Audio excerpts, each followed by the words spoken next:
Yo, what does up? Welcome back to Reviews with Jake, where I just got done watching Nobody. Nobody features your everyday middle-aged, middle-class man who stumbles into some trouble. The trouble to that trouble is the fact that this man is secretly no stranger to trouble. At all. Full disclosure, I had no idea what this movie was about going in. No knowledge absolutely at all. I saw the poster, which had Bob Odenkirk with a bunch of fists slammed up against his battered and beaten face. I also heard a little bit of internet chatter, just murmurs of the fact that this movie had some John Wick vibes to it, which if you are not new here, you know that's gonna tickle my fancy. That being said, I did take it with a grain of salt because getting a John Wick leveled movie is no easy task. Many try and most fail. Still, even the mere prospect of this had me all sorts of giddy to not only see it, but see it in a movie theater. Yes, I was able to see this in theaters. My first movie theater experience since September when I saw Tenet, when I thought that it was going to be moving forward, me habitually returning to my second home, but it didn't happen. COVID came back with another 1-2 punch, continued to push things back to 2020, but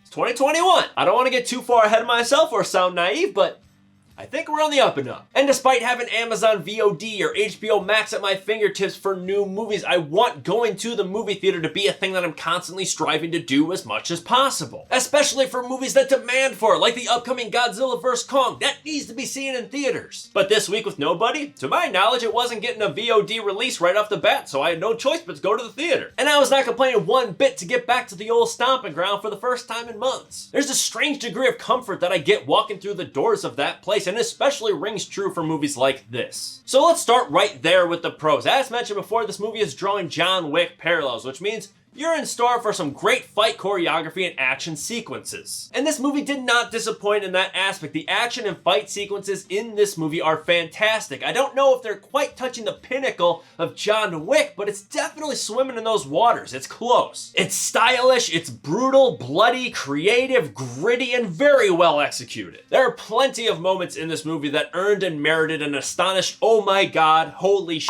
And I love when movies like this are placed in front of my eyeballs to take in. This also leads right into Bob Odenkirk playing our heavy hitter protagonist. I thought it, we all thought it, Bob Odenkirk playing a John Wick leveled badass character? I wasn't buying it. But that's what really sells it here. He doesn't look like a person that's capable of doing the things that he does throughout the movie, both his character and he himself. His character is someone that is constantly overlooked, underestimated, walked all over, and he kind of looks like that kind of a person. I'm sorry, Bob. But then the ass kicking started and he crushes it. Like, I'll be honest, I was very surprised. I was sold. I guess he nearly did all of his own stunts, and it's impressive to see him step out of the Saul Goodman character and step into a character that would just kick the living piss out of Saul Goodman. I mean, that alone is worth the price of admission. He also sells the action that much more because he doesn't look like a battle-tested freak of nature action specimen. He's old, he's rusty, he's out of shape, so when these action sequences happen, it's not like he's ripping through paper people easily with an arm tied behind his back. He's equally getting his ass kicked, he's getting hurt, he's getting thrown around, he's limping, but he gets the job done. I love it when shows and movies do this. When you have your protagonist getting into these massive battles and brawls, show them take damage. Make it look like a difficult thing for them to do. It makes it feel that much more grounded. From top to bottom, technically speaking, this movie is a very well-oiled machine, even outside of the awesome action sequences. The direction in the film was great. There were several points throughout the film that made me just kind of take a step back and appreciate it. Whatever it might be, just kind of sit there and just take it in, absorb it. I love when movies prompt me to do that. Like, for instance, there was a long tracking wonder following our antagonist as he's walking from the city streets into a club, and it follows him throughout as he goes through this crowd, mingling with people, pounding shots and whatnot. I've said it before and I will say it again. Sequences like this are no slouch of a task. They're like theater production. There are a lot of moving parts. Not just any director can pull that bunny out of the hat. It takes immense skill, patience, timing, rehearsal, everything. However, on the note of our antagonist, we will start our cons right there because his was weak. There was just absolutely nothing to him that was appealing. He was this wild card psycho crime boss, but not even like the cool kind like the Joker. He wasn't interesting, he wasn't funny, he was just kind of there. We don't care about him, his goals, his plight, nothing. He does nothing for the audience besides being a person that can send endless waves of soldier at Bob Odenkirk for him to rip through. On a similar note, all the characters in this movie in general were pretty whack. They were all way too cartoonistic, like stereotypical, cliche, inflated, tropey attributes that were just blown way out of proportion. Everyone that Bob Odenkirk crosses paths with just kind of feel like Truman Show actors that are just there to kind of push him to that set point of ravage. This leads right into the dialogue. It was bad, it was cheesy, it was filled with exposition. Every time anyone opens up their mouth, it is just straight cringe. The poor writing in general for this movie just makes it lack any emotional backing whatsoever. Like if you compare it to John Wick, at least the first film, he does what he's doing because it's an emotional response to something that happened to him. That's why he's there, that's why he's killing, that's why he's doing what he's doing. It's an emotional reaction. But you don't really get that in this movie. Instead, Bob Odenkirk's character is only in this situation, this skirmish, because he kind of stumbled into it via a string of coincidence and happenstance. In totality, when you boil it all down, when this movie takes a break from the awesome action, you just don't really care about anything. There's nothing to latch onto. I found myself just constantly waiting, hoping that we are not too far away from someone else taking a fist to the suckhole. Finally, I personally did not like the inclusion of slow-mo into several of the action sequences. Maybe you're okay with it, maybe it's just me, but damn, slow-mo in action sequences is just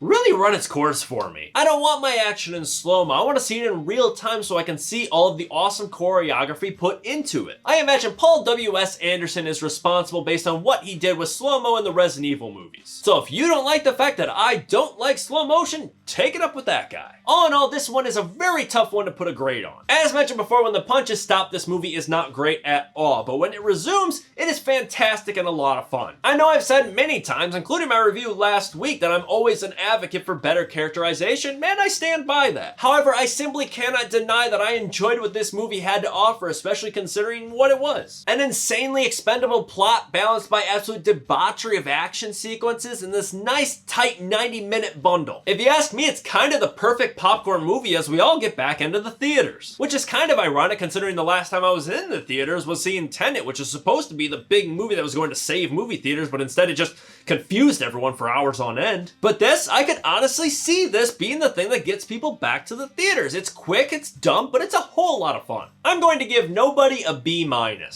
I really wanted to slap at least a B on this one, but I'm trying to not grade in the moment. I'm trying to grade with reason. I say this because I think that my positive feelings towards this movie was the fact that I returned to theaters to see it, which was pleasant. So I'm trying to box out those extra emotions that correspond with it and really just look at the film in itself. Give it a grade that's better going to withstand the test of time and ignore all the bliss that I'm currently feeling toward it. Like when I saw Jurassic World for the first time, I loved it. I was so giddy to see dinosaurs on the big screen again that I just soaked it in. But now every single time I watch that movie, I hate it more and more because the facade is fading and I can see it for what it is now. I am not saying that this movie is going to age like that. Do not get it twisted. I'm just saying that this is a solid B- movie that could lead to a solid B+ movie experience, especially if you haven't been to the theaters like I hadn't in so long. I don't know if that makes a lick of sense, but we're rolling with it. But that's just me. What do you guys think? Let me know if you agree or disagree in the comments below. And make sure to subscribe to this channel to stay up to date with new reviews coming real soon. Stay safe and thanks for checking in.